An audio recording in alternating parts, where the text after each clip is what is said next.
Atenção, vascaínos, é vasculhada! Tudo!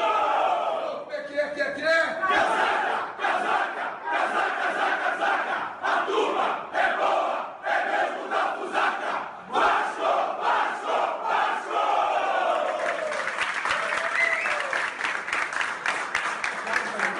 Olá, você vascaíno, você vascaína, seja mais uma vez muito bem-vindo aqui ao canal do Vascão Eterno. Pessoal, antes de mais nada, se inscreva no nosso canal, deixe seu like, compartilhe nosso vídeo e no final comente o que você acha sobre esse assunto aqui, esse tema do Vasco que eu estou trazendo. Bom, vamos entrar aqui ao que nos traz a esse vídeo. Vamos lá. Eu não fiz vídeo do comentário, que normalmente eu faço, mas é uma série de probleminhas aí e eu acabei não fazendo comentário de Vasco e Cruzeiro, nem do jogo contra o Juventude em Caxias do Sul e nem o pré-jogo desse São Paulo e Vasco. E por que eu não fiz isso? Como eu disse, probleminhas. Mas eu vou fazer um apanhado geral aqui, bem rapidamente, e depois a gente entra nesse último jogo do Vasco, que eu acho que foi o mais importante dessa série. Vamos lá. E não foi pelo resultado em si, tá? Vocês vão entender quando eu comentar. Vamos lá. O Vasco, ele se apresentou contra o Cruzeiro mal. O Cruzeiro se apresentou contra o Vasco mal. O jogo foi ruim, principalmente no primeiro tempo. Assim, eu já vi jogos de várzea melhores do que aquela coisa que foi o primeiro tempo de Vasco e Cruzeiro. Na verdade, ele me lembrou muito alguns jogos do Campeonato Português. Talvez porque o técnico fosse português, desse tipo de equipe, não sei. Mas assim, uma partida horrorosa, assim, muito ruim, muito ruim. E o Vasco não mereceu vencer realmente. Assim, o primeiro tempo foi horroroso, o segundo tempo até melhorou, ficou um jogo razoável, mas o Vasco foi um pouquinho melhor porque ele tentava mais chegar ao gol, não porque ele fosse uma equipe que estivesse criando. Assim, ele chegou até a incomodar um pouco o goleiro do Cruzeiro, mas nada que justificasse a vitória do Vasco. Então, assim, 0-0 ficou até de bom tamanho, né? Se tivesse que haver um vencedor, o Vasco, pela iniciativa, mas não pelo futebol apresentado. Aí eu não vi o jogo contra o Juventude, para mim era um horário muito ruim, como foi esse último também, né? Mas durante a semana não dá, eu trabalho e não tem como você ficar assim, 4 horas de fuso, você depois vai dormir 5 horas da manhã para acordar às 6, não tem cabimento, eu não tenho mais idade para essas coisas. Então não fiz o pré-jogo. Mas assim, o que eu estava vendo do time, e assim, não havia as mudanças que se faziam necessárias, então assim, não esperava nada muito diferente. No final vi os melhores momentos, vi alguns comentários, e todo mundo, porque o Vasco perdeu na corrida, na intensidade contra um time de 40 anos. Olha só, gente, vamos entender uma coisa. O meio-campo, ele não é o setor mais importante para o ataque, nem o setor mais importante para a defesa, porque o futebol é feito de ataque e de defesa. Só que o meio-campo é o que cria e liga a defesa ao ataque e que dá o suporte necessário à defesa. Então o que acontece? Você precisa povoar o meio-campo e com intensidade. Não adianta colocar 2 volantes ou 2 atletas em campo dizendo que eles são volantes e eles não marcam ninguém. Entenda? Assim, vamos entender a situação. Esforça, Galdamez e Payet. Tecnicamente é um meio-campo interessante. Mas o mais intenso nesse meio-campo é o Payet. É um jogador de quase 38 anos, né? Desculpa, não vamos exagerar. 37 anos ele está fazendo agora, já correndo aí para os 38. Então, assim, quando você tem um meio-campo que o jogador mais intenso é um jogador de quase 37 para 38 anos, cara, alguma coisa está errada. Você não consegue fazer a bola chegar no ataque. Por isso aqueles chutões e desespero, e fica jogando bola na área para ver se o Veguete ganha na cabeça e faz algum gol, e ele é bom, tanto que a bola estava, vira e mexe, ele fazia gol, e você não dá o suporte, a proteção que a zaga necessita. Por isso a gente ficava assim, bota a gente para marcar, bota a gente para marcar. Até porque, embora não sejam os melhores volantes do mundo, se você coloca o Hugo Moura ou o próprio Zé Gabriel e o Matheus Carvalho, né, você ainda tem alguma coisa de criatividade. Eles também não são horríveis com a bola nos pés. Não são craques, longe disso, mas eles não são horrorosos. Tá? Mas eu preciso ter dois, pelo menos. Eu preciso ter gente marcando no meio campo. Gente marcando para dar proteção à zaga, tá? E que saiba minimamente fazer com que essa bola chegue em velocidade no ataque. Qual foi a grande diferença que o Rafael Paiva fez? Ele colocou o Hugo Moura e o Matheus Carvalho no time. E aí a zaga ficou mais protegida e a bola começou a chegar mais rápido e com melhor qualidade ao ataque. Tá, não foi a única coisa. Ele colocou o Estrela começou o jogo mal, né? Porque agora nós já estamos entrando na goleada contra o São Paulo. O Estrela começou o jogo mal, errando, nervoso. Cara, o Estrela é um garoto de 19 anos, e que tinha entrado esporadicamente no time. Ele não tinha jogado, ainda mais um jogo do Campeonato Brasileiro, com a pressão que foi esse jogo contra o São Paulo. Se o Vasco perde, a coisa, eu acho que não ficaria tão ruim dentro do estádio, mas na tabela e no campeonato ia ficar muito ruim.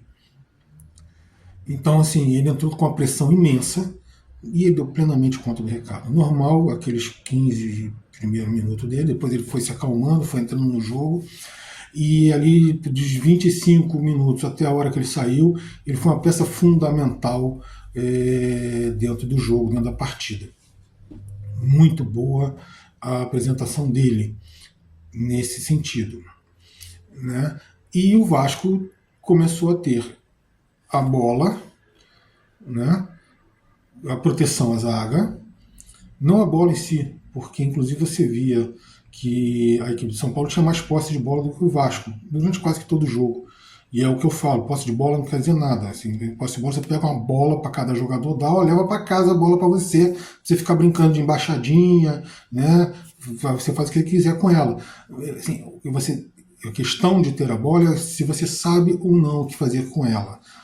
E o Vasco não deu opções ao São Paulo de fazer nada com a bola. Quando ele colocou dois jogadores, quando ele colocou dois extremos nas posições corretas, o David na direita, o David na esquerda e o Adson na direita. E aí, veja bem, eu não gosto dessa história do pé trocado, mas se o cara jogou a vida inteira com o pé trocado, não aprendeu a fazer o drible para a linha de fundo, cruzar, assim, é muito complicado você querer forçar a forceps ali, né? Tipo, querer botar o cara para fazer essa função de ponta, de linha de fundo e tal, a forceps. E assim, tanto é que os dois foram imprescindíveis no ataque. Eles voltavam não para fechar o meio-campo, mas aí sim para ocupar espaço, porque a função desse jogador ele não é ser o auxiliar de lateral, é fechar o meio-campo. Tá? E eles voltavam para fechar o meio-campo, para ocupar esse espaço, para não dar a liberdade total, não é para recuperar a bola, não é para eles ficarem batendo de frente, como fazia, por exemplo, o Hugo Moura e o Matheus. E não é esse combate para recuperar a bola, pode até eventualmente acontecer, mas o deles é simplesmente para fechar para ocupar o espaço, para não dar liberdade para o outro time trabalhar essa bola e ter tempo de pensar. É para isso que esses atletas têm que voltar. Talvez no futuro mude essa função, mas assim, no momento o futebol requer isso. Então assim, eles voltavam, fechavam isso aí e estavam próximos suficientemente do ataque para auxiliar o Veguete, para ocupar, para aproveitar a parede, o pivô que o Veguete fazia. Da mesma forma, o Estrela, ele voltava, fechando aí pelo meio, às vezes caía para um lado para o outro, mas principalmente pelo meio, para ocupar esse espaço e para chegar rapidamente no ataque. E foi assim que o Vasco foi superior durante os 90 minutos. O gol do São Paulo foi um golaço, indiscutível. Tá? O Léo Jardim teve a menor culpa no gol. Dificilmente alguém acerta uma cabeçada daquela e de onde ela foi.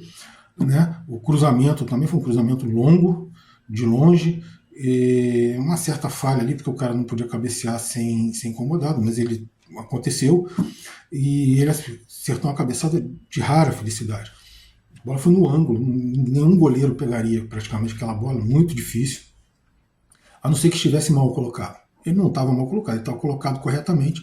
Então, assim, como eu digo, todo goleiro é ótimo, ele não pega as bolas que são impossíveis de pegar. Essa era impossível de um goleiro com a estatura e bem colocado de como ele estava pegar, né? E, então, assim, não impede, como eu digo, de ter sido um golaço. Mas o Vasco não se abateu, assim, ficou meio complicado ali durante uns 5 minutinhos, mas depois o Vasco voltou a ser melhor, construindo jogadas, mas não chegava ao arremate, até que veio a jogada do gol, do empate, que teve o arremate, eu não sei nem se foi um arremate, se foi uma tentativa de cruzamento, mas a bola ia entrar, o zagueiro de São Paulo salva em cima da linha, mas era para ser gol, então ela bateu no outro zagueiro de São Paulo, que tentou cortar a bola antes e entrou. Então, um empate merecido, o Vasco não merecia estar perdendo, e merecia, na verdade, estar ganhando o jogo. E no final do primeiro tempo, esse merecimento de estar ganhando o jogo veio. Uma bola roubada, uma saída muito rápida pelo meio, o Estrela se movimentou com perfeição, o Veguete puxou a marcação, o Estrela abriu sozinho, recebeu. Ele não é tão veloz assim, mas ele é muito técnico e ele sabe o que faz com a bola. Então ele teve calma, parecia um veterano, se livrou da marcação, bateu seco no canto esquerdo do goleiro de São Paulo e virou o jogo. Um belo gol, um belo contra-ataque. E aí a gente fala assim, agora o Vasco vai se fechar todinho. Mais ou menos, né? O Vasco continuou saindo, principalmente nos contra-ataques, mas continuou muitíssimo bem postado atrás. Por quê? Porque tinha gente marcando no meio campo, então os jogadores do São Paulo não tinham liberdade para criar, eles não conseguiam criar, eles não conseguiam fazer a bola chegar ao ataque em qualidade para arremate, e o Léo Jardim foi um espectador do jogo durante os 90 minutos. Tá, cortou uma bola ou outra, pegou uma bola atrasada, pegou um chute de fora da área, mas assim, ele não foi incomodado, ele não foi testado. Foi aquela jogada que meio no desespero, assim, eu não consigo criar, não consigo furar a defesa. E foi isso que aconteceu na defesa do Vasco o tempo todo. Apesar de alguns erros individuais, aí é o que a gente fala, quando você está muito bem postado, o erro individual normalmente não chega a atrapalhar o seu desenvolvimento, a sua apresentação. Assim, principalmente por parte do Maicon, ele saiu jogando errado logo no início do jogo, né? Depois ele explorou o taco umas 2 ou 3 vezes, mas assim, nada que chegasse a atrapalhar. Por quê? Porque estava bem postado o time, principalmente por causa disso. E ao mesmo tempo, o Vasco estava armado para contra-ataques rápidos, pegava a defesa de São Paulo aberta. E nisso saiu o terceiro gol, desculpa, do Leandrinho, um contra-ataque muito rápido. Ele já tinha feito um golaço no Campeonato Carioca e depois sumiu. Ele nunca mais entrou em campo. E foi um golaço que ele fez no Campeonato Carioca. E ontem ele fez outro golaço. Entrou já sem ângulo, ele bateu firme, forte, a bola alta. Não foi frango do goleiro de São Paulo, foi muito forte, próximo a ele. Um golaço realmente, mais um contra-ataque. Por último, não foi exatamente um contra-ataque, mas o Vasco veio trocando bola e tal. O David entrou ali por dentro, conseguiu se colocar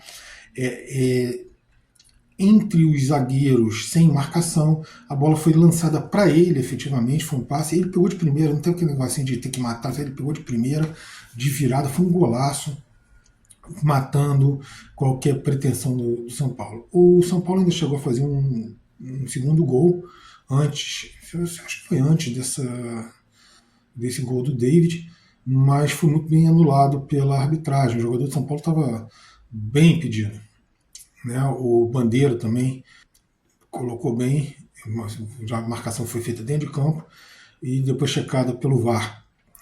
Impedimento, claro, e também acho que não alteraria o fato do Vasco vencer. Quanto à goleada em si, eu vi gente falando que o Vasco não merecia golear. O Vasco merecia golear porque ele fez 4 gols e só tomou 1. Então, assim, houve um merecimento da goleada. Agora, não houve tanto futebol assim para uma goleada. Porque, veja bem, eu já falei para você, esses resultados de 4-1, 5-2, acho que entre times normalmente acontece porque dá tudo muito certo com um time e tudo muito errado para o outro. Não foi exatamente isso que aconteceu ontem. Não é que tenha dado tudo muito errado com um time e tudo muito errado e tudo muito certo com o outro. É assim, o Vasco criou umas 7 ou 8 oportunidades claras de gol, boas oportunidades de gol, fez 4. O São Paulo criou nenhuma. Assim, o próprio gol do São Paulo, que eu falei, foi uma cabeçada de muita felicidade. Não foi uma jogada criada. O cara jogou meio que a bola na área, ele pegou muito bem na cabeça e foi sem chance pro Léo Jardim. Não foi aquela jogada trabalhada, criada. O Vasco criou realmente algumas boas jogadas. Não teria sido o resultado mais normal numa partida dessa, teria sido assim 2-1, 3-1 para o Vasco. O quarto gol já ficou um pouco exagerado. Não, veja bem, não pela falta, não pelo futebol ruim que o Vasco jogou. Não foi ruim, o Vasco jogou bem, mas não foi uma superioridade dentro de campo para justificar um placar elástico assim. A não ser, claro, a felicidade, que quando eu falo felicidade, é a qualidade nos arremates. O Vasco fez os 4 gols. Né? O que não é tão normal você ter 50% ou 55% de aproveitamento nos arremates a gol numa partida. A faixa mais normal é de 20% a 30% de aproveitamento. Se você for olhar bem, é isso que acontece. Agora, claro, o resultado foi merecido pela qualidade, como eu falei, mas principalmente o resultado foi merecido porque o Vasco mudou a sua postura, a sua presença em campo. Não é aquele time que deixava o time adversário jogar. É por isso que ele levou um vareio de bola de um sub-40 do Juventude. Porque se você fica olhando o cara trocar a bola, deixa ele olhar, pensar, ver o que ele vai fazer com a bola, meu amigo. Eu também, cara, com um pouquinho, eu dou uma treinadinha, eu sempre tive bons passes. Eu nunca fui craque de bola, não, mas eu sempre soube dar bom passe e botar a bola mais ou menos ali onde eu queria. Se eu, com quase 60 anos, você me deixar, eu dou uma treinadinha, dou uma recuperada aqui do contato com a bola. Se você me deixar sozinho para fazer isso, meu amigo, eu vou botar a bola na cabeça do atacante, vou botar a bola no pé do outro, entendeu? E em condições de fazer o gol. Então, assim, você precisa manter. Quanto a técnico, vamos ser bem sinceros. Eu não sei se o Rafael Paiva está pronto ou não, mas esse ano ele foi o melhor técnico que o Vasco teve. Só isso aí, valeu. Muito obrigado pela presença de todos vocês aqui no canal do Vasco Eterno e até o nosso próximo vídeo.